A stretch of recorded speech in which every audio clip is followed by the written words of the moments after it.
Hello, I'm Kristin Volk on this Friday, the 30th day of November 2007 with a UPI Headline update.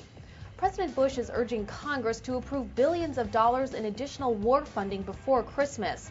He said that if Congress doesn't clear the funds, the Army would have to shut down bases and start laying off more than 100,000 civilian workers by mid-February. Defense Secretary Robert Gates has already ordered the Army and Marine Corps to plan for cutbacks. A spokesman for House Speaker Nancy Pelosi says the Speaker has no plans to revisit war funding before the end of the year. Meanwhile, Congress is close to raising fuel economy standards for most U.S. cars and trucks.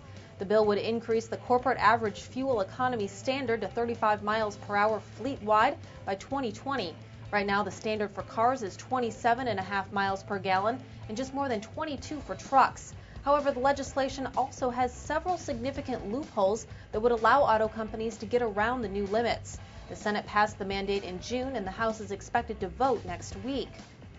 Pakistan's Pervez Musharraf says his country's state of emergency will be lifted and the Constitution restored in less than 3 weeks. That's before the general election is held January 8th.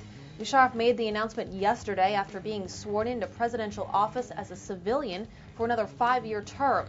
The move was welcomed by main opposition leader Benazir Bhutto, who intends to take part in the general elections under protest. But former Pakistani Prime Minister Nawaz Sharif said his party would boycott and demanded the reinstatement of judges done away with by Musharraf. Public health officials are calling for tighter restrictions on salt content in food. They argue that cutting back on its overuse could save thousands of lives each year.